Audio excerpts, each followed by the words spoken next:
Muy buenas tardes, buenas noches o buenos días, dependiendo del lugar desde donde se conecten. Mi nombre es Hermógenes Suárez y como moderador, un grato placer darles la más cordial bienvenida al seminario Sigma del día de hoy. El día de hoy contamos con una audiencia que se reporta desde 17 países, incluyendo Alemania, Angola, Argentina, Bolivia, Brasil, Chile, Colombia, Costa Rica, Ecuador, España, Estados Unidos, Guatemala, México, Panamá, Perú, República Dominicana y, por supuesto, Venezuela. Gracias una vez más a todos por conectarse y acompañarnos en esta nueva oportunidad. Para quienes no nos conocen, somos la Sociedad de Ingenieros Geodestas, Geomáticos y Agrimensores de Venezuela, SIGMA, una organización sin fines de lucro e independiente que persigue aprovechar las plataformas digitales para interconectar y potenciar la sinergia y cooperación entre los profesionales y estudiantes venezolanos de ingeniería geodésica, geomática y agrimensura, establecidos en diferentes partes del mundo. Entrando ya en lo que será el webinar del día de hoy, el mismo lleva por título Lidar aéreo en vehículos no tripulados y será presentado por el magíster ingeniero Gabriel Cedeño. Con respecto a Gabriel, podemos comenzar diciendo que es ingeniero agrónomo de la Universidad Central de Venezuela, posee el grado de maestría en gerencia ambiental. Además, es actualmente tesista de la maestría en gerencias de construcción de la Universidad de Carabobo. Cuenta con más de 18 años de experiencia en el ámbito de la agrimensura. Comenzó su trayectoria profesional en la empresa Gela Soyene en las obras del proyecto ferroviario de Venezuela y luego participó en proyectos LIDAR en Venezuela, Colombia, Ecuador, Costa Rica y los Estados Unidos. Actualmente, Gabriel está encargado del desarrollo del departamento de LIDAR en la empresa Alpha Land Surveying en Nebraska, Estados Unidos. A todos los asistentes, por favor, les recuerdo que sus comentarios o preguntas las podrán depositar en la sección de preguntas y se realizarán al terminar la presentación, en el orden que se vayan recibiendo. Una vez mencionado todos estos detalles, entonces esperando que sea de gran interés para ustedes, les dejo le cedo el micrófono al ingeniero Gabriel para que empiece su seminario web, agradecido de antemano de aceptar a participar con nosotros. Gabriel, bienvenido. Muchas gracias. Muchas gracias, Hermógenes.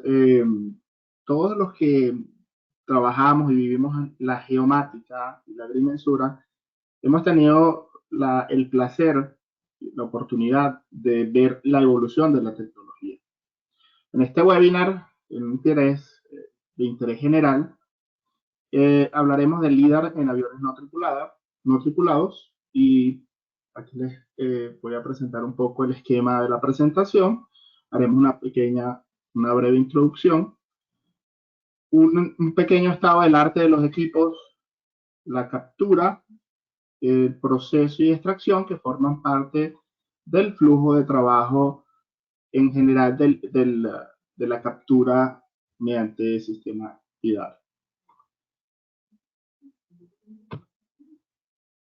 Entonces, voy a pasar.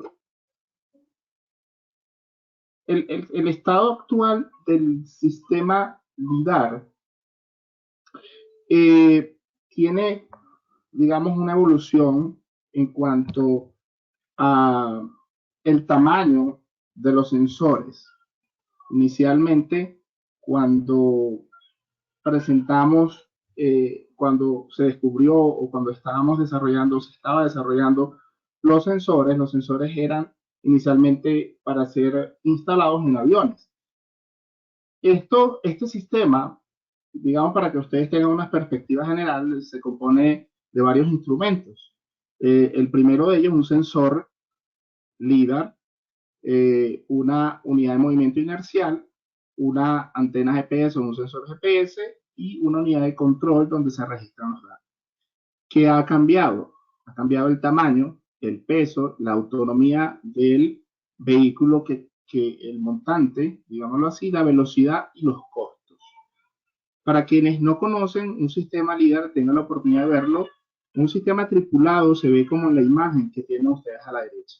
Un sistema como este actualmente puede estar rondando, de acuerdo a su performance, entre el $800,000 y el $1,000,000, y puede superar el costo del $1,000,000.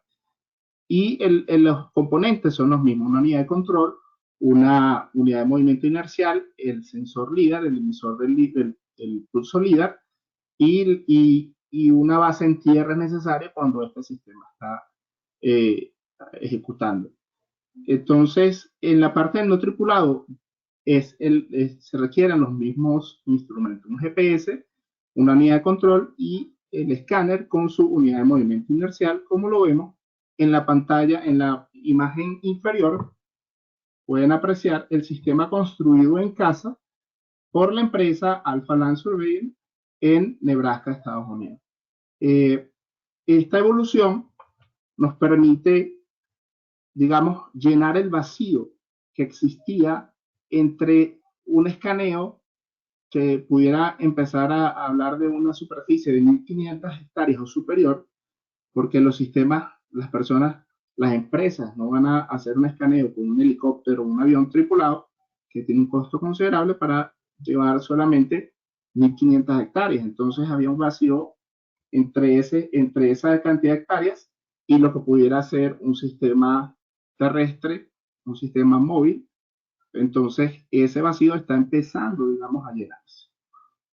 ¿Cómo han evolucionado los sensores Regal? Para que tengamos una idea también, en caso del sistema Regal o la empresa Regal, ellos en el 2010 lanzaron al mercado un equipo de equipo aéreo, el LMS Q560, y este equipo poseía una característica de repetición del pulso de 240 kHz. Eso significa unas 160,000 mediciones por segundo, con un grado de un field of view de 60 grados y una operación, un rango de operación entre los 1.000 y 450 metros.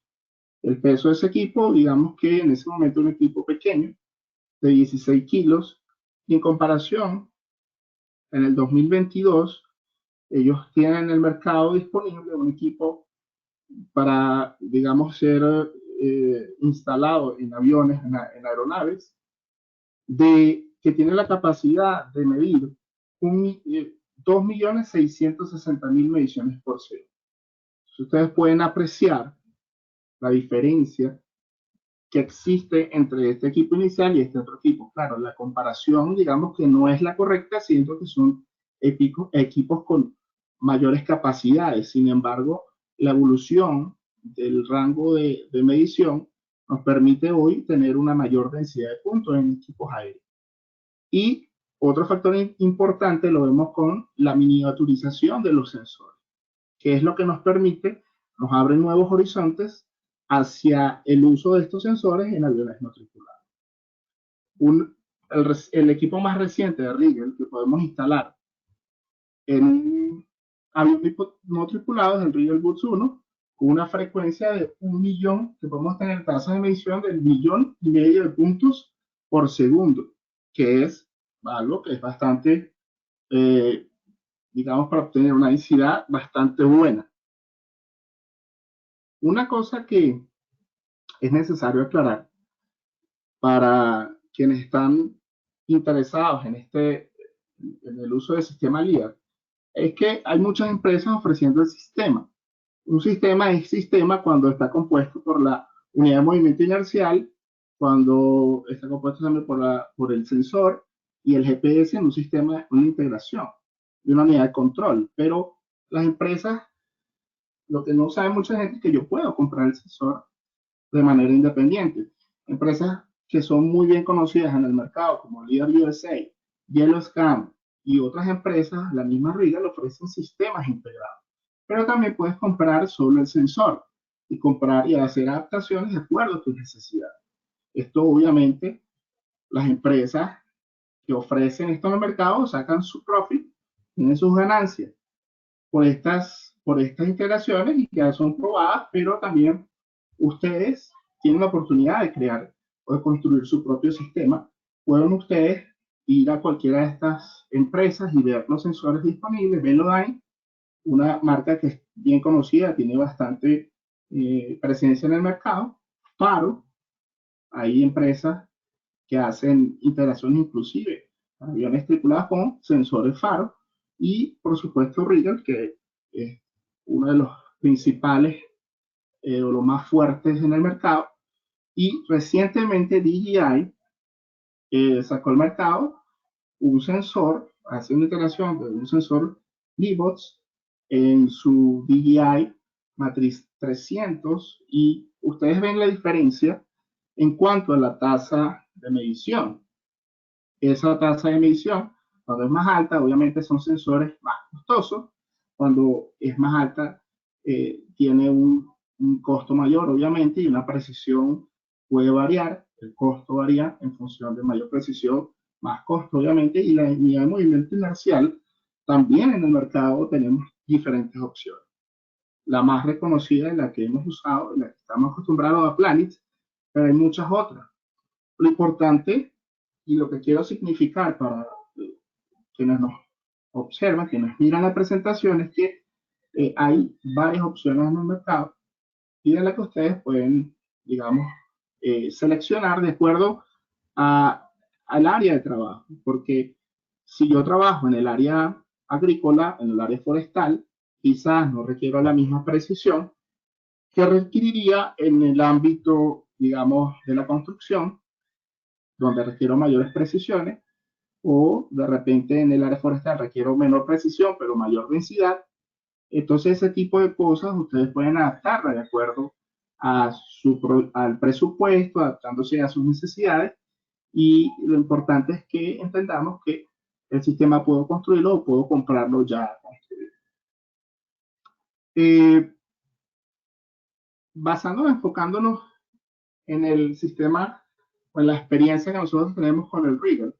Rigel ofrece software para definir los parámetros de vuelo, ofrece software de procesamiento, ofrece software para postproceso, para clasificación, y en el proceso de diseño de plan de vuelo o previo al diseño del plan de vuelo, nosotros tenemos la oportunidad de seleccionar los parámetros, los requerimientos de nuestro proyecto en un software, digamos, bastante simple, donde lo que se hace es decidir la cantidad o definir la distancia de la línea que nosotros deseamos o la densidad de puntos que requerimos para el proyecto, el overlap, que es digamos, el traslape de las líneas, las condiciones de terreno, las variaciones de las elevaciones del terreno, la área de interés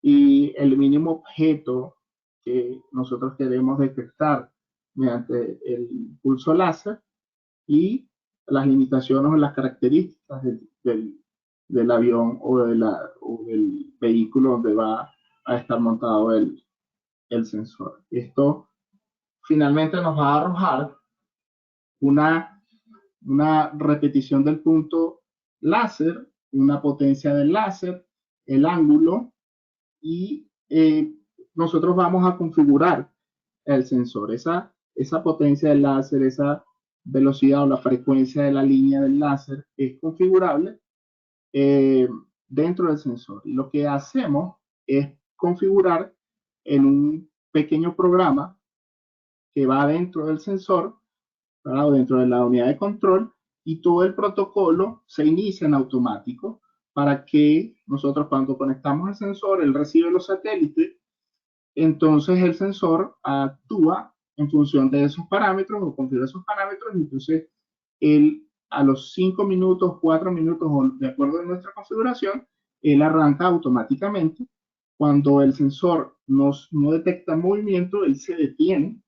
Entonces eso nos permite a nosotros, eh, digamos, configurar el plan de vuelo, configurarlo dentro de un sistema no tripulado y no tener la necesidad de tener un computador para encender las líneas de vuelo, apagarlas, todo eso lo podemos entonces configurar. Es importante, en el caso del uso de aviones no tripulados, el uso de una aplicación de vuelo. En los sistemas tripulados en aviones, eh, generalmente se usa el FCMS, que es un Flight Control Management, para, digamos, llevar la gestión del vuelo y ayudar al piloto a hacer el seguimiento. Esto es súper importante y en las operaciones de dron no deja de serlo, y entonces las aplicaciones de vuelo son un factor determinante o debemos considerarlo. Hay muchas opciones en el mercado. Una de las principales que yo recomiendo, más completa, que es muy completa, es el UGCS software, que básicamente eh, trabaja de manera, el requerimiento es tener una PC. En la PC diseñas el plan de vuelo, así que es una aplicación de escritorio, y cuando está listo tu diseño de plan de vuelo, tú conectas el drone con tu tablet y generas una conexión entre la tablet y tu computador mediante una conexión de red, y luego exportas ese plan de vuelo, y todo lo que es la telemetría, tú la puedes ver desde este plan de vuelo. Tiene unos perfiles de elevación que son súper importantes, así que puedes diseñar waypoint en puntos de interés para bajar o subir la altura. Puedes configurar las acciones de qué va a hacer en cada punto de interés, si necesitas que apague la línea de vuelo, que se apague el sensor, que tome una foto, y todo esto. eh, este sensor cuesta alrededor de $140 mensuales. No es económico, pero digamos que si ustedes están trabajando en el área, pues es importante que lo considere como una opción.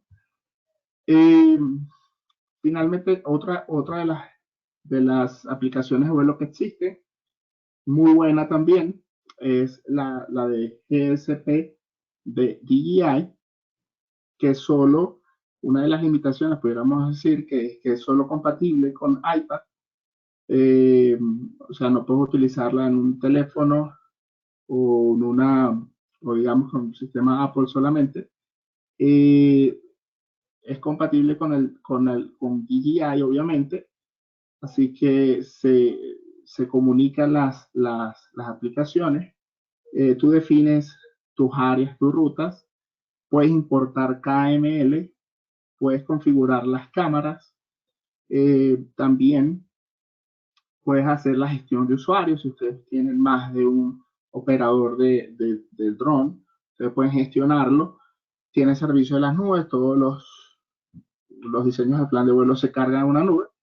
El costo es de $50 mensuales, y las limitaciones que tiene este software, en lo particular, de acuerdo a nuestra experiencia, es que, por ejemplo, si ustedes pueden ver en el diseño de las esquinas, él crea directamente un rectángulo, ¿no? Digamos que no crea una curva en la línea de vuelo cuando hay una transición entre una línea y otra. Y esto es, digamos, para operaciones líderes o como para hacer más eficiente el vuelo, es un poquito restrictivo, porque es más eficiente cuando tienes una curva, y esto es una diferencia en segundos, pero finalmente cuando tienes muchas líneas de vuelo, se traducen en minutos. Un minuto, 2 minutos son súper importantes. Tienes un software que es mucho más básico, que es el Flight Plan. Este software no tiene costo, solo puede ser utilizado en iPad, en plataformas de, de iPad. Mm, es mucho más básico, digamos, pero es el que usamos, digamos que usamos en la compañía, no por lo, no es por lo sencillo, digamos, porque muchas veces a mí me gusta más el UGCS, pero finalmente la gente es un software un poco más complicado, y este software tiende a ser más sencillo. El uso de recursos porque tener una computadora en campo y más una iPad finalmente representa más costos en campo, entonces son factores que a veces las empresas dicen, no, yo, me resulta más tener un equipo más, usar una herramienta más simple que me genere menos confusiones al personal y así pues finalmente sí, a veces las soluciones sencillas son las más eficaces. Esto, cuando uno construye el plan de vuelo en automático, ustedes pueden ver que él crea una curva y esto hace que el plan de vuelo sea muy eficiente. Esto crea una eficiencia del plan de vuelo que es muy importante. Nosotros en la autonomía del Matriz 600 tenemos algo así como unos 18 minutos, pero por cuestiones de seguridad nosotros diseñamos 15 minutos, 14 minutos y nos funciona bastante bien. Eh, y este software obviamente nos ayuda en ese sentido. Podemos hacer la exportación de los log files en los otros software, en este también, pero es un poco más complicado. Y sobre el tema de los log files, es un factor bien importante que mucha gente no lo considera, pero debe hacerse cuando queremos hacer un trabajo profesional. Entonces, para hacer el control y seguimiento, el log file pueden ser importados directamente desde el drone, pero lo mejor es que sea importado desde el software de vuelo. DJI lo hace bastante fácil, lo mismo UGCS, pero el Flyplan no lo hace tan fácil, pero lo hacemos. Y en esta, yo les voy a recomendar esta plataforma, ustedes pueden encontrarla en internet, se llama Evidata, y entra allí y crean una cuenta. El servicio es gratis, pueden tener una versión paga, pero creo que con la versión libre estarían bien en el primer momento. Entonces pueden cargar todos sus planes de vuelo. ¿Qué es lo que sucede generalmente? La gente opera los drones y siempre aparecen digamos, unos mensajes de error, unos mensajes de advertencia. Realmente el operador los oculta porque está durante el vuelo y luego dice, luego lo veo, no lo veo más.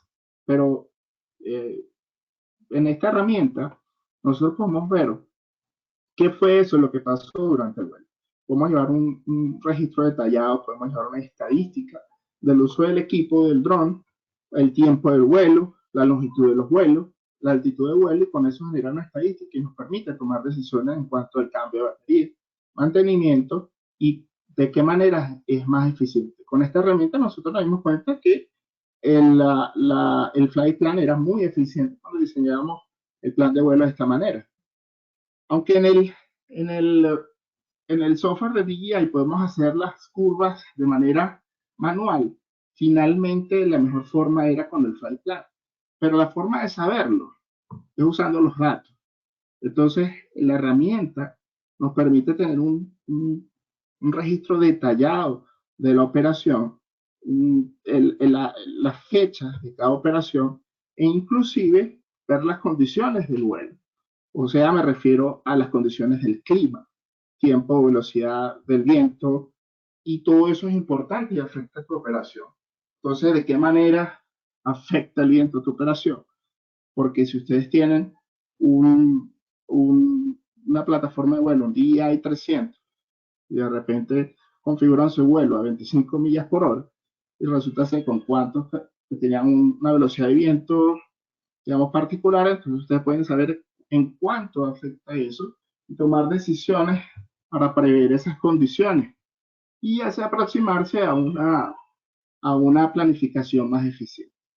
Entonces aquí ustedes ven como la plataforma permite, digamos, leer lo que está en el log file y pueden ver las condiciones de la batería, el porcentaje de la batería durante la trayectoria de vuelo. Ustedes pueden verlos, leer las mensajes de notificación que está pasando durante el vuelo. O sea, tienen más tiempo para hacer un análisis en oficina. Generalmente la gente obvia cuando están haciendo el vuelo. Pueden inclusive hacer una simulación del vuelo. Y pueden ver si el operador utilizó los controles durante el vuelo. Por algunas circunstancias, él puede utilizar los controles. Ustedes pueden ver qué fue lo que hizo el operador. esto sin duda es una gran herramienta para hacer el control y seguimiento de sus equipos y que yo recomiendo ampliamente para llevar estadística y para la toma de decisiones. Aquí en Estados Unidos, un requerimiento para la operación de drones es tener estar certificado por la FAA.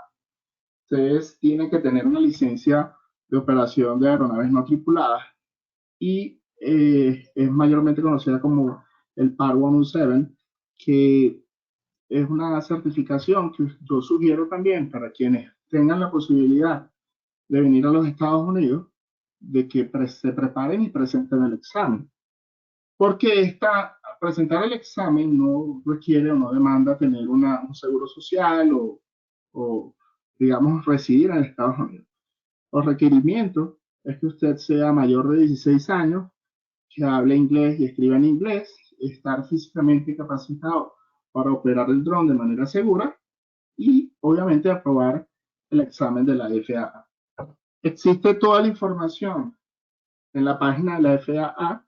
Ustedes pueden ir y descargar toda la información referente al examen, inclusive pueden presentar pruebas modelo y definir la fecha, pueden inscribirse o reservar una fecha para presentar el examen y ir a presentarlo. Y si ustedes tienen la oportunidad de venir a Estados Unidos, pueden hacerlo y presentar su prueba. Lo que van a recibir es una licencia como una licencia de conducir, así como la ven acá, y el costo de sacar esto creo que está rondando los $170, pero yo sí creo y sugiero que es importante pues para la profesionalización de lo que es la captura, para la profesionalización de sus empresas, ustedes pueden hacerlo. Y el contenido, mucha gente opina que es muy profundo, que no tiene relación con el vuelo de drones, pero yo sí creo que es importante que lo que se plantea allí lo manejemos porque los drones no es que en el estado actual se va a mantener y todo va a ser tal y como está ahora, sino que van a demandar más y más conocimiento. Entonces, el contenido que tiene la prueba, aquí hay un breve resumen de los tópicos que se tocan. Hablan sobre, por ejemplo, regulaciones, que el requerimiento del registro de drones debe ser solamente para aquellos que tienen un peso mayor a los 250 gramos. Limitaciones operativas debemos conocerlas, como por ejemplo el vuelo sobre personas, no está permitido de ninguna manera. Si usted opera un dron sobre personas, lo más seguro es que llegue un policía a usted. Es muy probable, porque generalmente aquí en Estados Unidos usted está operando un dron en un evento público y la policía está muy atento de ese tipo de situaciones y puede localizarlo y hacerle una multa si no tiene la licencia. Y si tiene la licencia también, porque no está permitido. Los vuelos nocturnos estaban restringidos, ahora están permitidos. Las radiocomunicaciones, debemos conocerlas, lo que es el alfabeto fonético, que habrán escuchado antes, Alfa, Bravo, Charlie, Delta, que es el A, B, C, D, E, la fraseología radiofónica, cómo se emiten las transmisiones o de qué manera se escucha la fraseología que se utiliza, el espacio aéreo, el A puede ser espacio aéreo A, el B, C, D, E, F, G, el G es donde pueden operar los drones, las cartas en navegación, los espacios y elevaciones, esa imagen que tenemos a la derecha, debemos aprender a leer las cartas de navegación, qué significa la simbología, la elevación de los objetos que allí aparecen, los aeropuertos, los efectos del clima, por ejemplo, masas de aire, inversiones de temperatura, altitud de densidad, presión atmosférica. Esto afecta las operaciones, mucha gente no lo sabe y siempre vuelan bajo cualquier condición, pero esto afecta la operación, el tiempo, afecta el rendimiento del dron, entonces esto debemos conocerlo. el METAR, las fuentes de información, otras informaciones que son importantes como la carga, cantidad de carga dentro de los drones, de los aviones, las operaciones aeroportuarias, procedimientos de emergencia, eh, lo que son las baterías, mantenimiento de las baterías, por supuesto, mantenimiento de inspección antes y después del vuelo, fisiología, estrés, fatiga, visión, toma de decisiones, aeronáuticas, conciencia situacional, aptitudes peligrosas. En general, nosotros debemos, yo sugiero que ustedes, si tienen una empresa, puedan, tengan la oportunidad de sacar esta certificación. Si en su país no la tienen, ustedes pueden, digamos, utilizar esta digamos, una evidencia de que ustedes son profesionales y que tienen conocimiento de la operación. Y otra cosa importante es tener manuales de operaciones en campo. Nosotros, por ejemplo, la empresa Alpha Land Survey tiene eh, sus manuales porque son exigidos cuando uno hace un trabajo para una empresa que, que generalmente empresas grandes. Nosotros hacemos trabajo para, para la Union Pacific Railroad, que es digamos, una empresa de ferrocarriles que demanda que nosotros tengamos certificaciones y que todo esté, que tengamos, digamos, sistemas de seguridad o que tengamos protocolos de seguridad sobre nuestras operaciones. Entonces, de la misma manera, yo sugiero que ustedes en sus empresas tengan estos manuales, porque la información está disponible en la web. Ustedes pueden colocar la información y buscan algún otro manual y ustedes ven qué procedimientos les conviene, qué pueden hacer, qué no pueden hacer y asumirlo dentro de su empresa. Otra cosa básica son los checklists. Tienen que tener checklists para sus procedimientos. De la misma manera, yo sugiero que ustedes lo adopten para, digamos, profesionalizar la actividad. El flujo de trabajo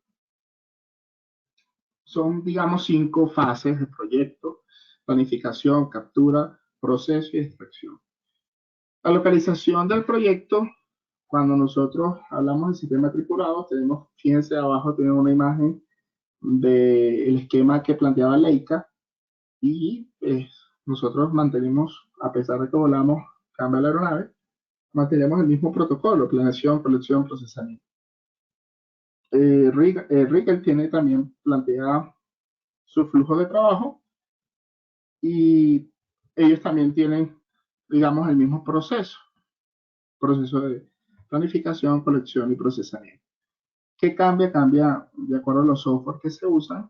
Hay software, por ejemplo, Leica tiene más software de procesamiento porque tiene los GPS, tiene una empresa un poco más grande, y Regal usa, por ejemplo, otras terceros, digamos, por ejemplo, Trimble usa Planets, entonces usa software de terceros para hacer el cálculo de la trayectoria y en ese tipo de cosas varían. Pero digamos que en líneas generales es lo mismo. Eh, en cuanto a lo importante y el cambio que estamos evidenciando es en el proceso de extracción. En esto yo quiero ser enfático porque nosotros estamos viviendo una transición entre el uso del móvil escáner, porque lo que es el escáner móvil que se instala en vehículos, en carros, alcanza una densidad óptima, una densidad aceptable para hacer una extracción en automático, la automatización de la extracción. En la automatización de la extracción, la automatización requiere densificación. Entonces, nosotros usamos un escáner aéreo tripulado y no alcanzamos esa densificación, pero nos sirve para lo que es la detección de modelos digitales de terreno bien densos, que son obviamente mejores que hacer una topografía tradicional. Es imposible competir contra una topografía tradicional y un escáner aéreo. por el nivel de detalle que nosotros obtenemos, ¿no? Entonces, por ejemplo, este es un caso que nosotros, un proyecto que ejecutábamos acá en Nebraska, 18 hectáreas, se los presento para que tengan una idea de la capacidad del sensor. Es el plan de vuelo bastante sencillo, realmente cuando nosotros empezamos a realizar los trabajos, empezamos con áreas pequeñas como esta, 18 hectáreas, un diseño de plan de vuelo de 6 líneas, se ejecutaron en 5 minutos y el diseño de plan de vuelo fue a 312 pies de altura, a una velocidad de 32 pies por segundo, con un overlap del 50%, y el resultado fueron 125 millones de puntos. De esos 125 millones de puntos, ustedes pueden ver qué condiciones era el terreno, una zona de vegetación alta. Nosotros obtuvimos 7%, casi 8% era solo terreno. Esto obedece al multipulso, ¿no? Porque este equipo tiene la capacidad del multiretorno, o sea que es la misma emisión del láser. Podemos tener 3 respuestas, 4 o 5 respuestas, y esto por eso multiplica la cantidad de puntos. Entonces, en zonas despejadas, ustedes van a obtener, quizás bajo un mismo plan de vuelo, pueden obtener una menor cantidad de puntos, y donde hay mayor vegetación, tener una mayor cantidad de puntos, pero finalmente en este proyecto lo más importante era el terreno, y solo el 8% correspondía al terreno, que no es poco, ¿no? ¿Cuáles son estas ventajas de las que nosotros debemos ver y que debemos ofrecer a nuestros clientes? Es el tiempo, porque siempre, como estamos entre, entre dos posibilidades, digamos, entre el levantamiento topográfico tradicional con GPS, con estación total, nosotros debemos, digamos, brindar una respuesta más rápida, que es un mayor detalle, y eso se refleja en el tiempo de operación. Nosotros en este caso particular ejecutamos el proyecto en 4 horas y 2 días de procesamiento. Digo 2 días de procesamiento, pero es solo porque, digamos, un poco el protocolo, ¿no? Yo termino el procesamiento y luego viene el que va a revisar y dice, ah, bueno, ok, ahora no puedo, mañana, y así, se demora 2 días. No es porque dure 2 días en un área como esta. Realmente es un proceso automático que así para lo que es las curvas de nivel, un producto básico. Pero ustedes ven aquí una sección de ese proyecto. Tuvimos, por ejemplo, línea de transmisión, tenemos puntos de terreno, un área un poco más despejada, un área bastante densa, y el cliente quería tener detalle de, la, de un curso de agua que estaba allí. Y tienes también los accesos a la futura obra que va a estar allí. Tenés unos edificios alrededor, unas casas, necesitamos el detalle de las vías, y esto lo hacemos en un solo vuelo, ¿no? En un solo día la captura de la información, y lo que a los empleados les encanta es que el esfuerzo es reducido, o sea, no tienen que hacer un gran esfuerzo para tomar la información, se colocan puntos de control, de elevación, y el LIDAR no requiere de un punto, digamos, como en la fotogrametría, para el ajuste horizontal, porque la unidad de movimiento inercial es bastante detallada, bastante precisa, y en nuestra experiencia, a nosotros hacemos la verificación en horizontal con objetos que pueden ser detectados, pero siempre está bastante bien. Eh, Fíjense ustedes el detalle que alcanzamos. Ustedes ven en la imagen del detalle, en la imagen izquierda, cómo a pesar de que tenemos una vegetación alta, un área forestal, digamos, unos árboles que impedirían para la fotogrametría obtener datos debajo de ellos, en el caso del LIDAR, ustedes ven cómo el nivel de detalle en el curso de agua es perfecto. Tenemos un nivel de detalle este, más que suficiente, diría yo, el detalle en las vías. Vea cómo podemos detectar los, el detalle de las cunetas, de los brocales. Y nosotros podemos extraer los breakline de las vías del nivel de detalle que alcanzamos para reducir la nube de puntos. Solo obtenemos las líneas de corte, perdón, de breaklines y una ventaja obviamente es el bajo impacto. No requeremos deforestación, abrir picas para poder poner puntos, para poder medir. Entonces esto influye como en el bajo impacto, ¿no? O sea, no tenemos que afectar la vegetación, afectar las condiciones actuales del sitio, no tenemos que usar una máquina para despejar la zona, donde va hasta que la obra se ejecute, obviamente. Entonces, esto significa un gran avance y una gran ventaja. Fíjense los resultados del nivel de detalle de esta imagen o del resultado del DTM. Como ustedes pueden ver el nivel de detalle que hay en el curso de agua. Digamos, yo creo que si una persona derrama una lágrima allí de tristeza, ustedes pueden ver por dónde va esa lágrima, ¿no? Es una cosa impresionante. Del lado derecho pueden ver la belleza de los contornos, unos contornos que sin duda son, para quienes trabajamos en el área de la agrimensura, pues son una cosa que da placer verlos, el nivel de detalle que se genera y obviamente los clientes quedan muy satisfechos. Eh, Seguramente ustedes tendrán interés sobre el tema de la precisión. Nosotros estamos oscilando a precisiones, generalmente manejamos lo que dicen aquí un TEN. Eh, Estamos hablando de 3 centímetros, 3, 4 centímetros de precisión vertical.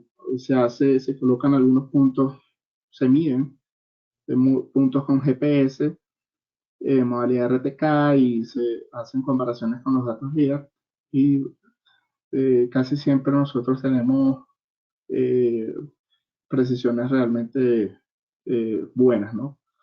Eh, Cuando eso no sucede, o sea, hay unas causas que ustedes pueden hacerle seguimiento sobre y en la mayoría de los casos, nuestra experiencia obedecen al temas de cuando, de la metodología, ¿no? De cuando fueron capturados los datos. Pero si nosotros seguimos el protocolo, los resultados obtenidos son realmente buenos. Y sobre eso, pues yo puedo sugerirle sobre temas de precisión y sobre temas de lo que son protocolos de revisión de los datos y todo esto. La presentación de Hermógenes, que está también en Sigma, sobre el tema del LIDAR, es bastante buena. Si ustedes quieren extenderse y están interesados en este tema, les recomiendo que vean esa presentación. Eh, un poco sobre la comparación de la captura con un avión tripulado y un LIDAR. Nosotros en los aviones tripulados tenemos autonomía de al menos 4 horas, diría yo.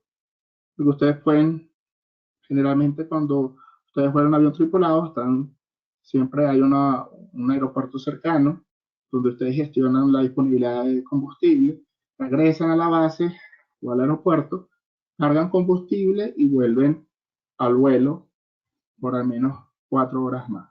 Y esto depende, hay aviones que tienen mayor autonomía, pero sin lugar a dudas, pues son para proyectos grandes. Lo podemos capturar en 8 horas, 10 horas de vuelo con un avión tripulado, no se puede comparar con un líder. Entonces, debemos tener claridad sobre esto.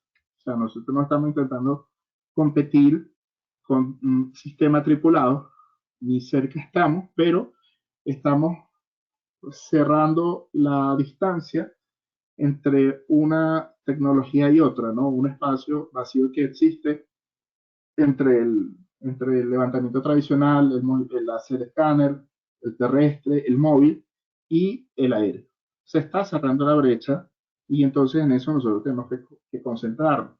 No intentar decir, no, yo puedo hacer lo que hace un avión tripulado. Y en ese concepto debemos estar claros. Las alturas de operación significativamente distintas son de 105, una altura de operación de un líder tripulado puede oscilar de 150 metros a los 1050. Obviamente, operaciones bajas son solo posibles en helicóptero, y el líder UAV puede llegar desde los 60 metros a los 120 metros. Obviamente yo puedo llegar a los 120 metros mayores a eso, pero las limitaciones por la FAA me lo impiden.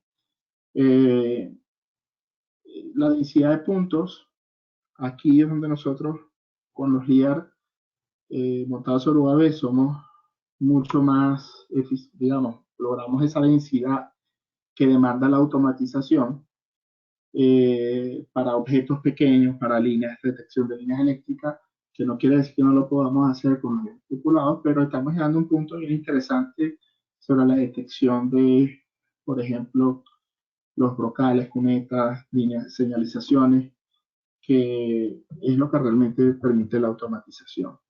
Sobre la automatización, también debo recomendarle el webinar sobre automatización que está disponible en, en la plataforma de Sigma.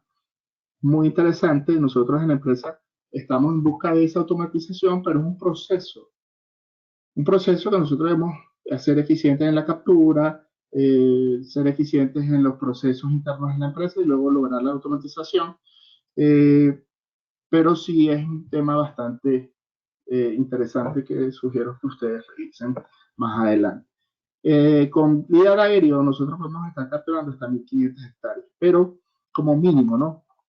Pero es difícil. Muchas veces lo que se hace es que hay un proyecto cercano y se aprovecha y se levantan dos áreas.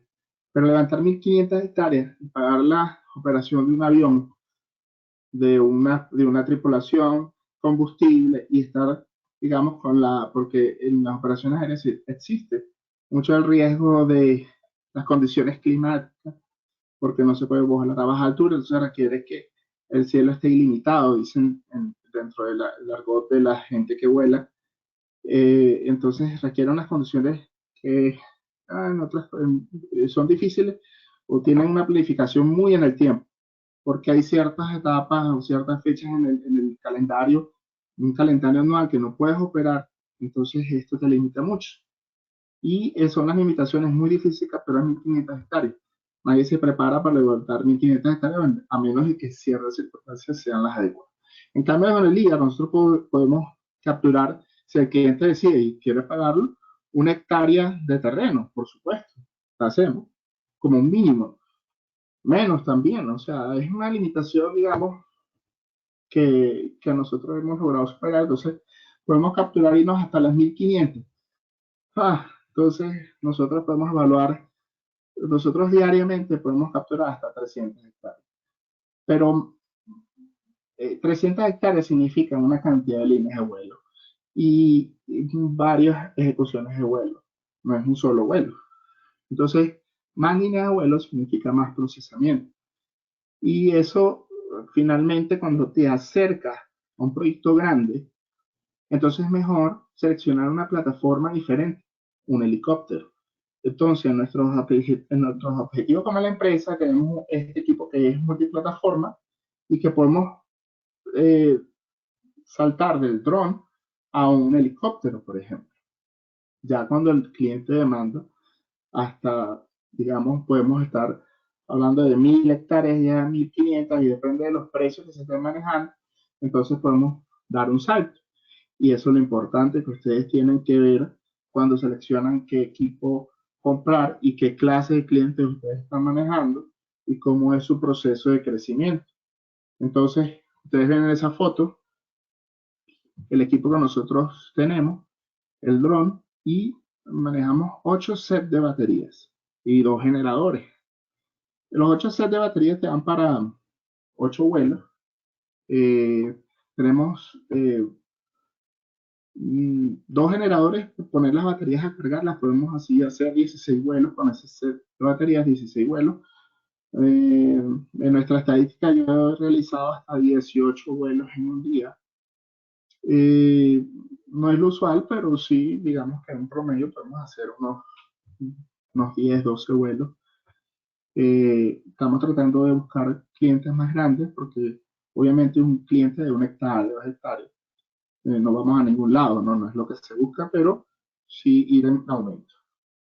¿Cuáles son los software de procesamiento y extracción? Una vez que nosotros tenemos los datos, eh, en el caso de nosotros con Regal, Regal tiene su software de procesamiento que entrega los datos en coordenadas geográficas. Tú puedes obviamente crear un sistema de coordenadas y hacer una, un referimiento diferente, pero nosotros todo lo demás lo hacemos en TerraSolid, eh, que es una herramienta sin duda para mí la mejor, la que yo sugiero. No estoy haciendo, digamos, como una publicidad, pero es el que nosotros usamos. Ustedes de repente conocen otra herramienta y ustedes me dirán, bueno, sugiero esta otra y la podemos ver. Podemos ver la discusión al respecto, pero nosotros usamos actualmente Terrascan, que gestiona y procesa la nube de puntos, hace una gestión de los datos, que es súper importante, porque no todos los software hacen esto. Ustedes, es necesario por el volumen de los datos que ustedes administren sus recursos de máquina. Entonces, esto es necesario que ustedes, digamos, creen áreas de trabajo, digamos, son más o menos se hacen tiles que dicen como cuadros donde están contenidas la información y se procesan por área. Entonces, esto te permite gestionar más tus recursos de máquina. Desde el Terrascan hacen la clasificación, una clasificación automática de los datos. Una clasificación demanda que usted conozca las condiciones del terreno, las estime y cada clasificación para que sea automática y sea eficiente, usted tiene que conocer los parámetros que indica el software. Si usted selecciona bien los parámetros, la clasificación es buena, pero eso lo da un poco la experiencia, ¿no? Entonces, a su experiencia le va a dar, de repente ustedes están acostumbrados a trabajar más en áreas, pues, en áreas agrícolas o no sé, y conocen las condiciones del terreno, conocen el tipo de clasificado o de filtrado, y ustedes pueden seleccionar los parámetros más correctos. Diseños modelados de datos, crear DTM en el Terra Model, se crea esto, editar los DTMs, generar curvas de nivel. También sugiero para la creación de curvas de nivel, el Global Mapper es muy bueno, muy rápido, tiene un poquito más amigable que el Terra Modeler. Y TerraMatch es clave. TerraMatch nos permite a nosotros corregir esas pequeñas diferencias. Nosotros encontramos usualmente diferencias entre 0.2, 2 tenths, que serían algo así como 15 centímetros, 20 centímetros o menos que eso, pero siempre me gusta llevarlo a un ajuste entre, básicamente, casi siempre entre vuelos, ¿no? Diferentes vuelos. Hay una pequeña desfase, generalmente es en la vertical, entonces uno se ajusta. Esto ayuda mucho para el proceso de extracción, porque eliminas ese doble punto, esa pequeña diferencia y tienes más densidad. Y es muy bueno. Este proceso también es en automático y clave para la calidad de su producto. También usamos esta herramienta que es el Topodot, que es un software, tampoco sin ánimo de hacer publicidad, pero es el que usamos nosotros y es un software bastante, digamos, de un concepto distinto a otro software. Tiene aplicaciones para corredores, tiene para hacer temas de líneas eléctricas, extracción de rieles, análisis de paredes, superficie, monitoreo porque hace comparaciones de superficie.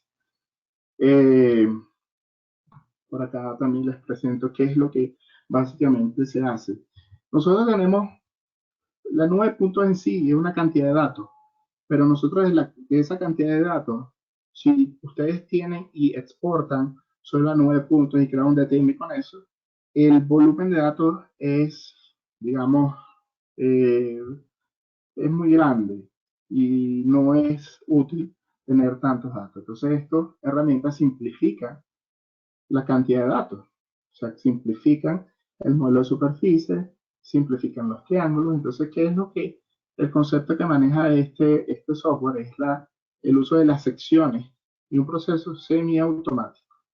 Y es bastante eficiente. Ustedes crean secciones, un eje, cuando están, por ejemplo, creando breaklines en corredores, en carreteras o vías. Entonces el software le abre dos ventanas, tres ventanas. Ustedes inclusive pueden ver si tienen fotografías 360, ver la fotografía 360 y él proyecta el punto que ustedes están dibujando en el mismo tiempo en las dos, tres, cuatro ventanas que ustedes tienen. Y eso les permite tener una calidad de la información y simplificada como la que viene en la imagen superior izquierda, donde solamente el DTM es construido por los breaklines de la cuneta o del borde superior de lo que llaman aquí el TOC o Top of Bank, y entonces los bordes de concreto y todos estos detalles permiten construir un modelo digital bastante limpio y es súper eficiente. Acá a la derecha vemos cómo tenemos la extracción de líneas eléctricas, un producto muy demandado. Nosotros lo usamos en los rieles para los cruces de vía. Vemos la altura de la línea eléctrica del cruce con las vías del tren. Eh, para que tengan una idea, porque es difícil explicarlo con palabras, entonces se voy a presentar un pequeño video de procesamiento de la extracción de líneas eléctricas. Esta 9 puntos fue capturada para un área bastante pequeña, pero es un trabajo que generalmente hacemos para bien proyectos más grandes. Vemos la imagen de fondo. Ya previamente yo había seleccionado los postes. Los postes también pueden ser detectados de manera automática y él crea un objeto 3D que representa el poste. Y ustedes en esta herramienta de extracción para un solo tramo, ustedes crean a través de una sección, él crea varias vistas. Y fíjense cómo el software hace tiene la herramienta de que ustedes seleccionan la ubicación inicial. Ustedes pueden seleccionar, en este caso son dos líneas, pero ustedes pueden tener 3, 4, 6, 8 líneas y o seleccionar un modelo tipo o varias. Este caso particular, solo para dos, selecciona dos líneas y ustedes ven un número 1, 2 y ese 1 tiene una correlación con el siguiente tramo que ustedes ya seleccionaron antes. Entonces, lo importante es que esta sección, una sección sobre el objeto, una sección circular en el lado derecho. Y ustedes ven ahora mismo, como yo le doy a ejecutar, y fíjense en la pantalla, como él creó de manera automática, hace el algoritmo hace seguimiento a la línea. Entonces, esto demanda, para hacer esto, demanda densidad. Si yo no tengo densidad, no puedo hacer esto. Entonces, si la densidad es mayor, mejor es el proceso, porque eventualmente donde tengo varias vacías, no puedo hacer el seguimiento y la línea se va al suelo. Yo tengo un proceso semiautomático, pero la clave dónde va a estar en la densidad. ¿Esto se puede hacer antes? No. Obviamente con los softwares están mejorando, las plataformas, los sensores están mejorando, todo está mejorando y cambiando. Entonces, una de las conclusiones conclusiones que yo tengo de esto es la importancia de la prospectiva como una metodología para quienes gerencian, para que administran empresas, para quienes, inclusive como profesionales. La prospectiva es eso, es una metodología que sencillamente evaluamos escenarios posibles en el futuro. Tenemos, digamos, indicadores que nosotros nos están diciendo en la actualidad hacia dónde va la tecnología y nosotros podemos tomar decisiones en función de escenarios que nosotros podemos ver en el futuro. Nosotros podemos imaginarnos cualquier cantidad de escenarios y prepararnos para esos escenarios. Con esos escenarios simplemente nosotros podemos tener más opciones y tener más opciones es estratégico. Mi recomendación, evalúen el tema de la perspectiva, porque la tecnología en general, en el campo y sobre todo en el campo de la geomática y la agrimensura, está cambiando. Ustedes son testigos de ello. La densidad de puntos es un factor clave porque sin, hago énfasis en esto porque sin densidad no hay automatización. Entonces, pongamos la atención a las herramientas de automatización, pongamos la atención a adquirir mayor densidad, cómo hacemos cómo logramos esto, que sea eficiente.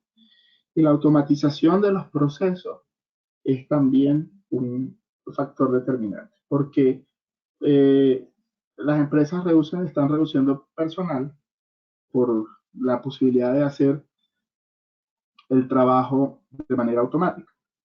Y entonces nosotros debemos, digamos, considerar esto como una realidad y prepararnos para ello.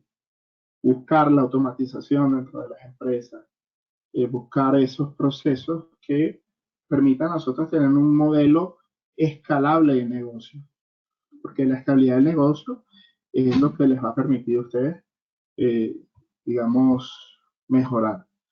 Les dejo eh, otra reflexión, la inversión. Estos son temas ya costosos.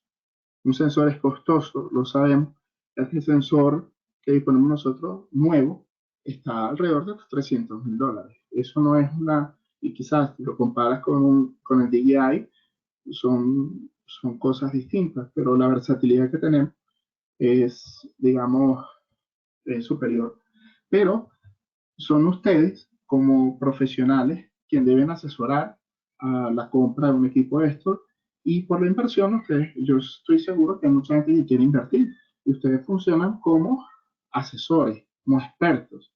Entonces, la inversión, el dinero, no lo pongan como un obstáculo, sino su capacidad para hacer de esta tecnología el mejor uso y que pues asesorar a quienes tienen el dinero y que ustedes pues puedan beneficiarse de ello. A modo final de anécdota, yo cuando volábamos en los aviones, helicópteros, yo estábamos en el briefing y les comentamos al piloto de la reacción tardía entre el GPS y lo que veíamos en pantalla. Y entonces, en conclusión, nosotros decíamos, o decía el piloto, tenemos que estar adelantados a las reacciones y tenemos que vivir 5 minutos, 5 segundos antes. Nosotros de eso pues sacamos una frase, yo aún la uso y trato de practicarlo, ¿no? Yo decía, no dejes que la vida te lleve donde tu mente no haya estado, donde no haya imaginado antes, no dejes que tus pasos te conduzcan a donde no hayas pensado 10 minutos antes. Una frase que quizás a algunos les puede funcionar y la dejo como manera de reflexión para concluir la presentación. Espero que les haya sido de utilidad. Quiero darles las gracias, obviamente, al equipo de Sigma.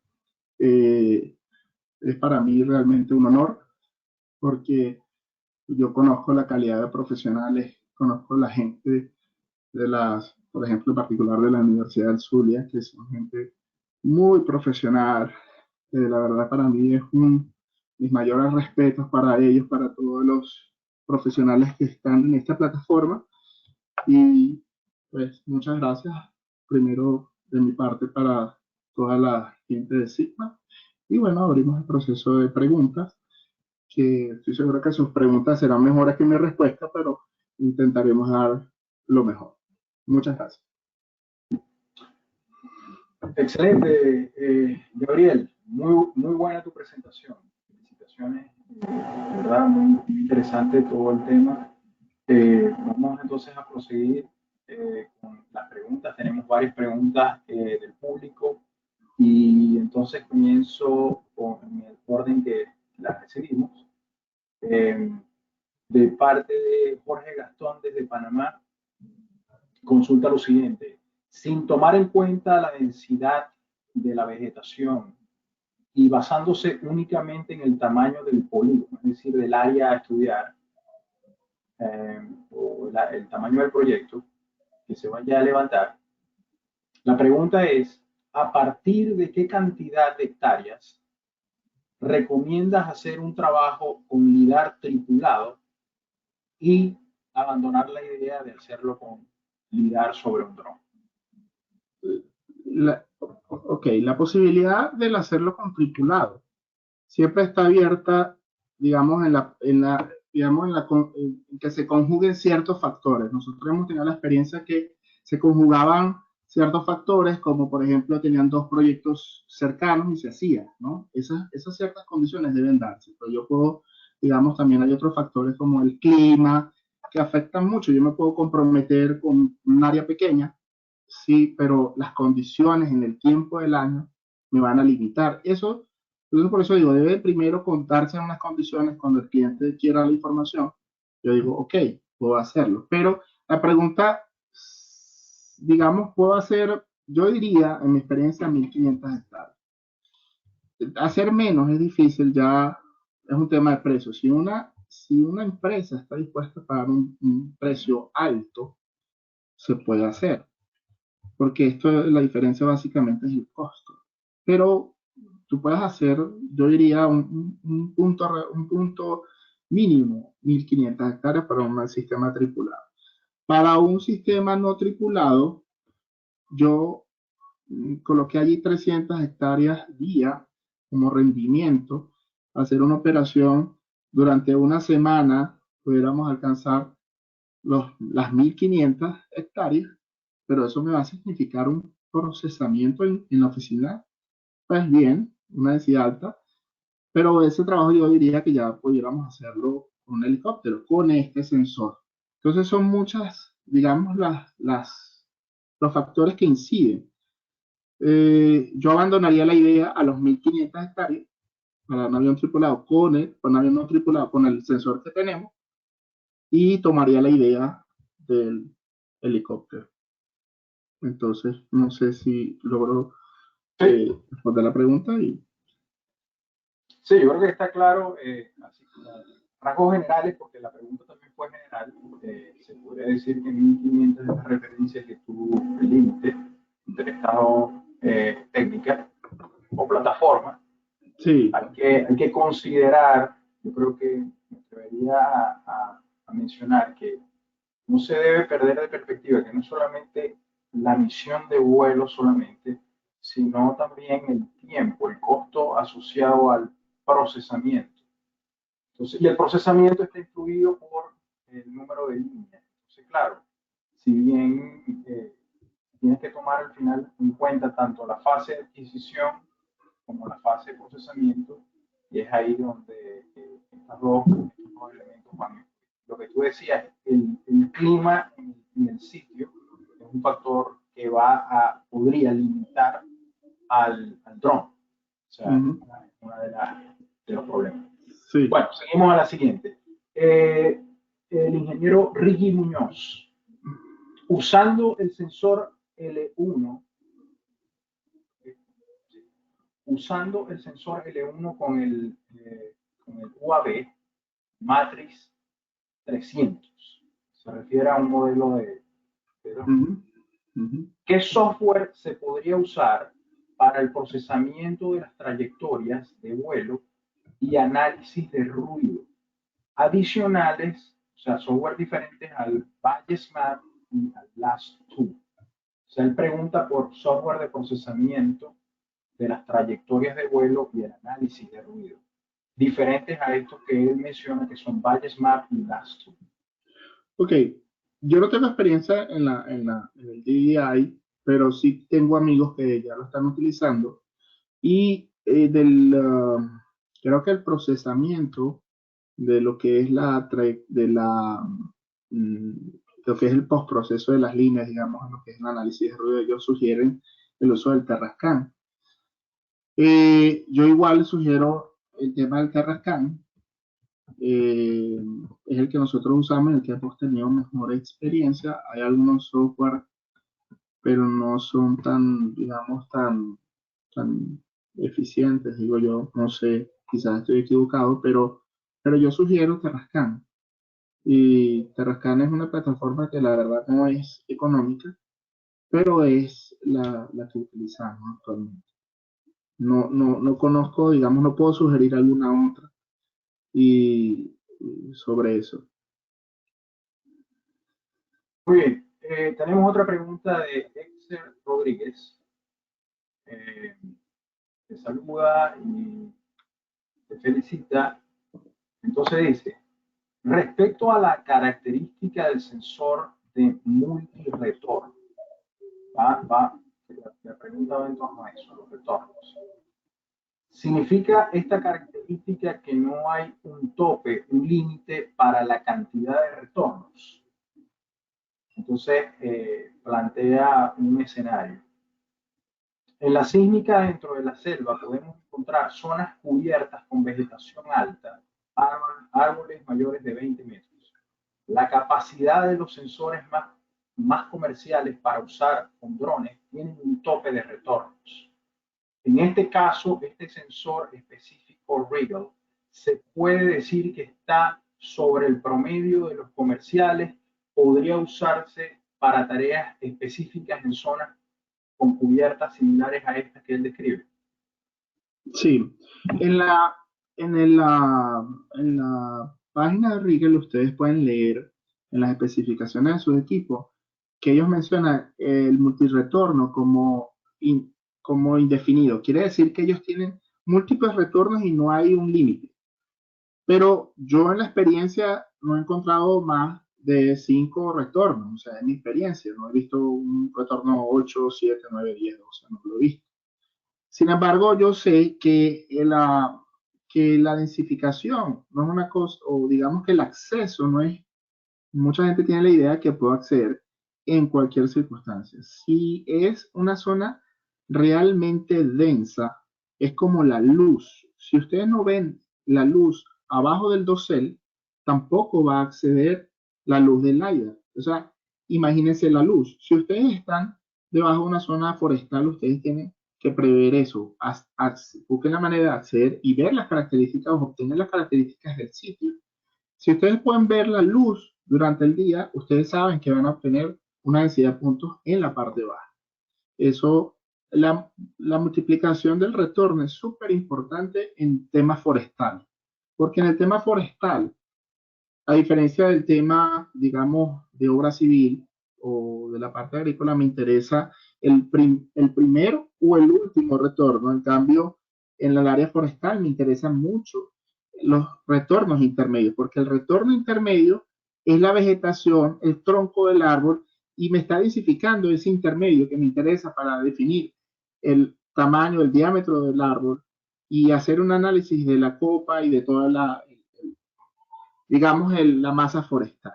Entonces, no sé si respondo a tu pregunta, pero sí, Regal dice que es infinito. Yo no he visto más que 4 o 5 retornos de experiencia y uno o dos retornos, pues si estás trabajando con, por ejemplo, que DJI habla de 2 retornos solamente.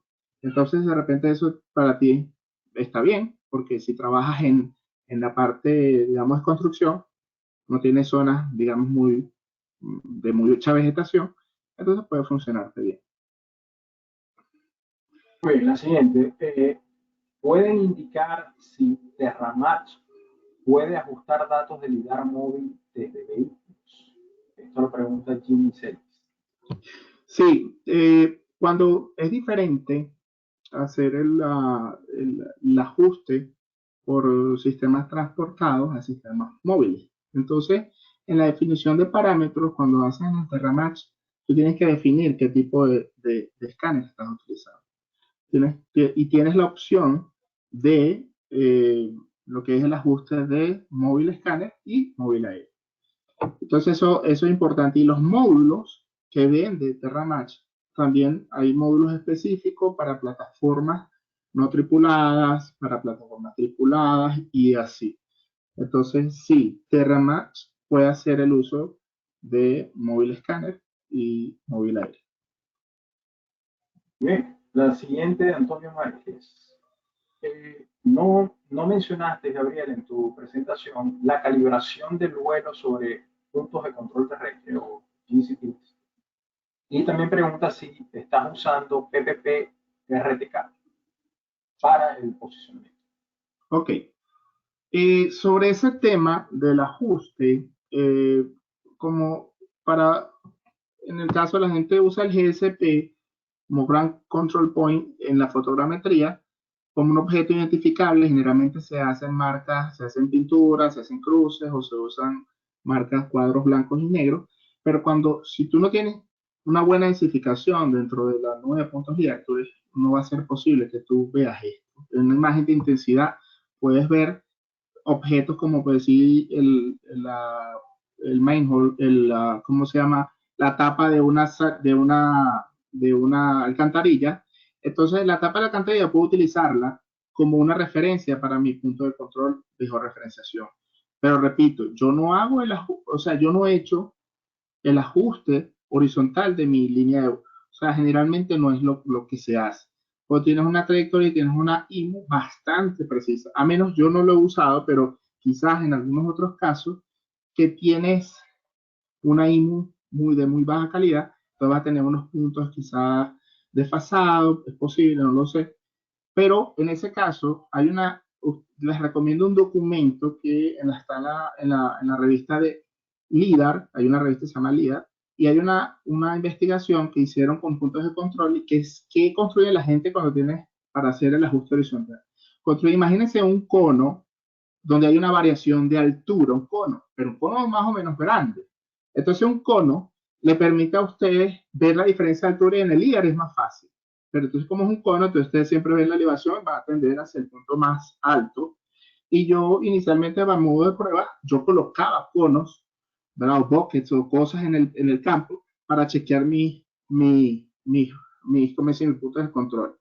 ¿Por qué hacía esto? Porque yo estaba evaluando mi sistema en los primeros pasos, pero siempre me da bien, entonces no hay sentido usarlo. Y nosotros integramos mucho también, hacemos también vuelos con fotogrametría. Entonces la fotogrametría usamos para comparar con las densidades, podemos ver la calidad horizontal. En la calidad vertical es lo que más nosotros nos enfocamos. Entonces no importa en la posición, digamos, obviamente en la calidad vertical nosotros tomamos varios puntos y evaluamos, digamos, la diferencia entre el dato LIDAR y el dato de la vertical, ¿no? Eh, Otra cosa que se me iba a escapar, bueno, en procesos con LIDAR aéreo tripulado, áreas grandes, nosotros solíamos en Sudamérica tomar las cubiertas, las esquinas de los techos, ¿verdad? O sea, se tomaban las cubiertas y las cubiertas eran un punto bien chévere porque pues esa diferencia de altura en las esquinas de las cubiertas, de los techos, te permitía pues ver el ajuste horizontal. Entonces sugiero pues que si tienes aquí eso no se puede hacer. Aquí en Latinoamérica tú vas y dices, estás en una propiedad y le dices a las personas, señora, me permite tomar un punto de control en la cubierta de su casa, te dice, sí, pasa adelante y toma un café y un pan. Aquí no puedes hacer eso. Aquí no puedes acceder a ninguna cubierta que no tiene esa posibilidad. Entonces, también depende un poco de las condiciones, también del sitio, de las posibilidades que ustedes puedan tomar los hábitos detectables. Entonces, no sé si respondo a la pregunta, pero sí, o sea, Sí, esa es la yo quiero situación. también complementar la respuesta. O sea, realmente en la pregunta, Antonio, no especifica si se está refiriendo a puntos de control horizontal o a puntos de control vertical. Debo aclarar que en el LIDAR no se hace control horizontal, no se usan puntos de control horizontales para lo que es la representación. Todo se hace a través de las estaciones, las redes de control geodésico que suministran posicionamiento al sistema de web. Eso en el ámbito horizontal. En el ámbito vertical sí se establecen puntos de control, pero no como marcas, como se las imaginan, exceptuando estas cosas experimentales de las que habla Gabriel, que son conos, etc. Pero lidar, el componente principal es la altura. Lo que se trata es la altura y lo que se usa normalmente es usar puntos de control y de chequeo vertical y se instalan redes puntos con alturas conocidas tanto para el ajuste vertical del procesamiento del vuelo como para el posterior control de calidad que debe ser algo totalmente independiente de lo que hablé yo en la presentación hace tiempo, ya hace un año. Bueno, continúo entonces con la siguiente Jimmy Celis dice, puedo calcular qué desviaciones en metros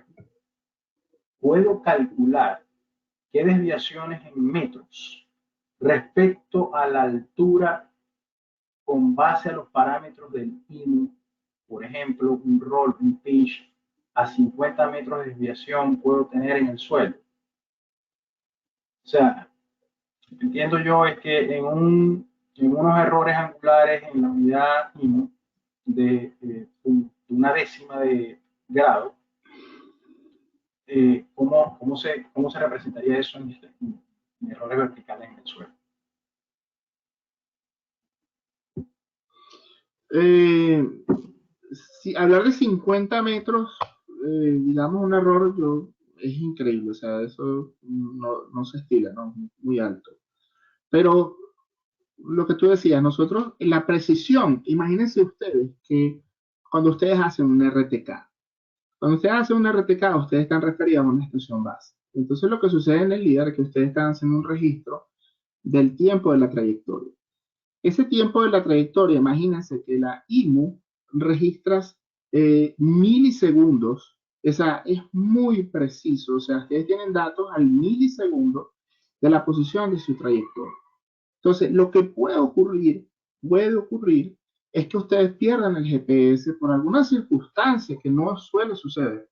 Pero en ese momento ustedes tienen herramientas para decir, ok, perdí la trayectoria, no sé, es muy raro, ustedes están en el vuelo, ¿qué puede pasar arriba que pierdan el GPS? Ok, digamos, lo pierden. Entonces ustedes pueden cortar la información del GPS en los tiempos que ustedes dicen, bueno, lo evalúo y digo, bueno, corto esto de acá y aumentan la calidad de su trayectoria. Entonces, obteniendo, generalmente la calidad de la trayectoria está oscilando al 0.1, no menos, que depende también de la IMU, pero ustedes pueden ver de acuerdo a la IMU que ustedes tienen, qué precisiones les ofrece. Entonces, esos son temas más bien de la trayectoria, la calidad de la trayectoria se traduce en la calidad de los datos y pues estamos oscilando, al menos en este sistema, los 5 centímetros, por decir, valor alto, pero sí, son... Sí, aún nos quedan unas tres preguntas más. Vamos a tratar de resumir las preguntas. Entonces tenemos la siguiente. Ángel Romero pregunta que si en esto, vamos a decir, documentación, preparación y planificación de los proyectos, donde ustedes incluyen manuales, checklists, procedimientos, pregunta si ustedes también contemplan los parámetros a priori basados en los estándares de la ASPRS versión 2014. Sí, claro. Todos los documentos nosotros los estamos leyéndolos, estamos adaptándonos, porque todo está cambiando. Los sensores están cambiando, entonces las evoluciones están cambiando. Entonces es necesario como para mejorar nuestros procesos que siempre estemos al día con todas las actualizaciones. Leer muchos documentos de investigación. Yo consulto mucho revistas de LIDAR y también recomiendo las revistas. Pueden hacer consulta en revistas también y documentos científicos sobre LIDAR. Okay. La siguiente de Hermes García dice, dentro de la organización, o proceso de captura, consideran aparte o dentro del manual de operaciones alguna metodología para la gestión de la seguridad operacional similar a las recomendadas por la OACI. No sé cuál es la OACI, pero sí, los protocolos, digamos, en caso de emergencia, hay un protocolo, digamos, que sobre las operaciones, sobre la información a las personas en el área donde se va a trabajar, notificaciones, cuáles son, digamos que si trabajamos dentro de un área ferroviaria, hay que saber un poco, manejar un poco los tiempos ¿cómo es la operación del ferrocarril, obviamente, y hay una gestión del personal dentro del ferrocarril, de la obra, y entonces uno si tiene una falla, entonces tienes que notificar a quién, hay un protocolo, digamos, y si vuelas en zonas cercanas o zonas sobre personas, no es posible. Todo eso debe documentarse y generalmente sí, hay unos protocolos que deben seguirse. Sí, además hay que considerar que en este contexto, cuando se habla de proyectos ya más grandes de envergadura, donde hay varias empresas involucradas, eh, todos estos procedimientos, las aseguradoras, primero te exigen tener los equipos y la empresa debe estar asegurada. Y para que una aseguradora justamente te cubra, debes tener todo al día, todos los procedimientos, todo. O sea, más allá de que haya un organismo, como decir, una institución que te exija documentación, ya se trata más desde un punto de vista de la aseguradora y del cliente que va a exigir ciertos documentos y, por supuesto, como decía, va a depender de cada proyecto, el tamaño, la magnitud, como tal. O sea, son varias cosas que hay que considerar allí. La siguiente pregunta de Luigi Perche eh, dice así, me gustaría preguntarle si este tipo de configuración para equipos no tripulados es limitativo, es decir, que si se puede utilizar sobre cualquier dron o debemos tener en cuenta ciertos factores de fabricación. Sí, cada sensor tiene, por ejemplo, limitaciones de alcance. El alcance me refiero a la distancia del emisor, o sea, desde el láser hasta el objeto de interés. Entonces, por ejemplo, ustedes pueden tener un láser que es de 80 metros. Entonces, la limitación de usted va a ser los 80 metros de altura.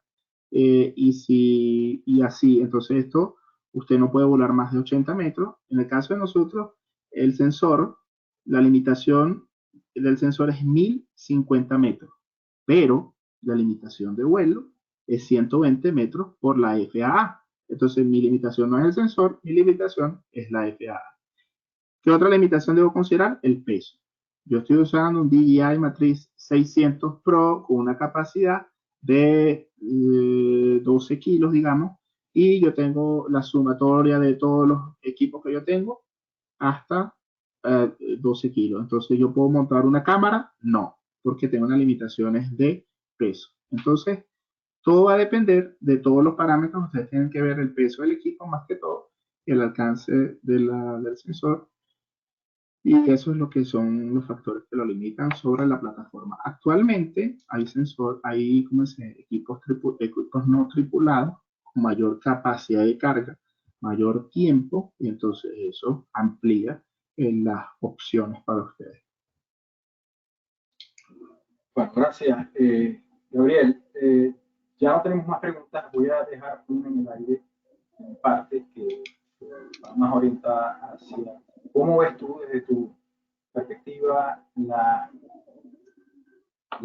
potencial oportunidad que hay para los profesionales de la geodesia y la geomática de Venezuela en el contexto norteamericano, específicamente tanto en la fase de adquisición como en la fase, planificación, adquisición y procesamiento de datos LIDAR.